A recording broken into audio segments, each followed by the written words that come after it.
இஸ்ரவேல் என் வழிகளில் நடந்தால் நலமாயிருக்கும். என் ஜனம் எனக்கு செவி கொடுத்து இஸ்ரவேல் என் வழிகளில் நடந்தால் நலமாயிருக்கும். நான் சீக்கிரத்தில் அவர்கள் எதிராளிகளை தாழ்த்தி என் கையை அவர்கள் சத்துருக்களுக்கு விரோதமாக திருப்புவேன். தேவன் இஸ்ரவேல் ஜனங்களை அவர்களுடைய இருதய கடினத்திற்கு விட்டுவிட்டாலும் அவர் இன்னும் அவர்கள் மீது அன்பாகவே இருக்கிறார்.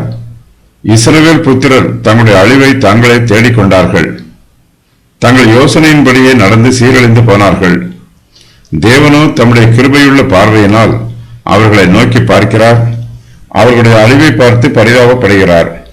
தேவன் சீரழிந்து போயிருக்கும் இஸ்ரவேல் ஜனத்தாரை பார்த்து, என் ஜனம் எனக்கு செவி கொடுத்து இஸ்ரவேல் என் வழிகளில் நடந்தால் நலமாயிருக்கும் என்று தமக்குள்ளே சொல்லுகிறார். தம்முடைய பிள்ளைகள் ஆபத்துக்களுக்கு விலகி பாதுகாப்பாக ஜீவிக்க வேண்டும் என்பது தேவனுடைய விருப்பம். இஸ்ரவேலின் தேவன் தம்முடைய ஜனத்தின் சுகத்தை விரும்புகிறார், நலத்தை விரும்புகிறார், அவர்களுடைய பாதுகாப்பையும் பராமரிப்பையும் பரிசுத்தத்தையும் விரும்புகிறார்.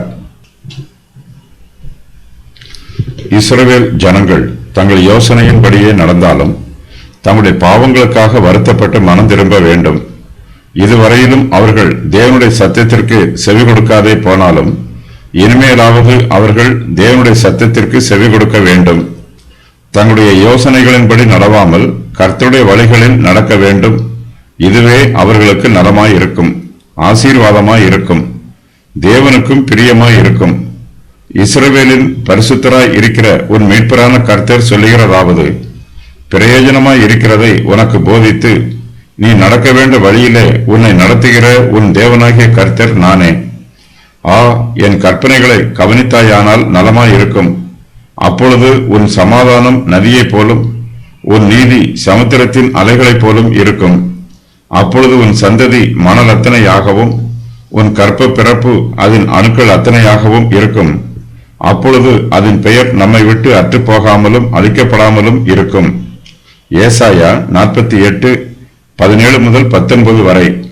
தேவனாகிய கர்த்தர் இஸ்ரவேல் ஜனத்திற்காக பரிதபிப்பது போல கர்த்தராகிய இயேசு கிறிஸ்துவும் எருசலேமுக்காக அழுது புலம்புகிறார். அவர் சமீபமாய் வந்தபோது நகரத்தை பார்த்து அதற்காக கண்ணீர் விட்டழுது, உனக்கு கிடைத்த இந்த நாளிலாகிலும் உன் சமாதானத்துக்கு ஏற்றவைகளை நீ அறிந்திருந்தாயானால் நலமாயிருக்கும். இப்பொழுதோ அவைகள் உன் கண்களுக்கு மறைவாய் இருக்கிறது. உன்னை சந்திக்கும் காலத்தை நீ அறியாமல் போனபடியால் உன் சத்துருக்கள் உன்னை சூழ மதில் போட்டு உன்னை வளைந்து கொண்டு எப்பக்கத்திலும் உன்னை நெருக்கி உன்னையும் உன்னிலுள்ள உன் பிள்ளைகளையும் தரையாக்கி போட்டு உன்னிடத்தில் ஒரு கல்லின் மேல் ஒரு கல்லிராதபடிக்கு செய்யும் நாட்கள் உனக்கு வரும் என்றார். லூக்கா 19:41 முதல் 44 வரை.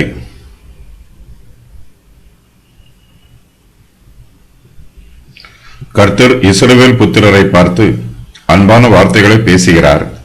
அவர்கள் தமக்கு செவி கொடுத்து தம்முடைய வழியில் நடந்தால் நலமாயிருக்கும் என்று சொல்லுகிறார். இஸ்ரவேல் புத்திரர் தேவனுக்கு கீழ்ப்படிந்தால் கர்த்தர் அவர்களை ஆசீர்வதிப்பார், அவர்களை பாதுகாப்பார், அவர்களுடைய சத்துருக்களை ஒடுக்குவார், தம்முடைய ஜனத்திற்காக யுத்தம் பண்ணுவார். நான் சீக்கிரத்தில் அவர்கள் எதிராளிகளை தாழ்த்தி என் கையை அவர்கள் சத்துருக்களுக்கு விரோதமாக திருப்புவேன் என்று தேவனாகிய கர்த்தர் சொல்லுகிறார். கர்த்தருடைய வார்த்தையில் அன்பும் இரக்கமும் அதிகமாய் இருக்கிறது.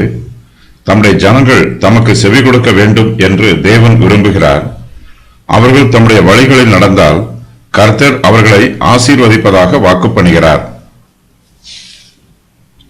அப்பொழுது கர்த்தரை பகைக்கிறவர்கள் அவருக்கு இச்சகம் பேசி அடங்குவார்கள்.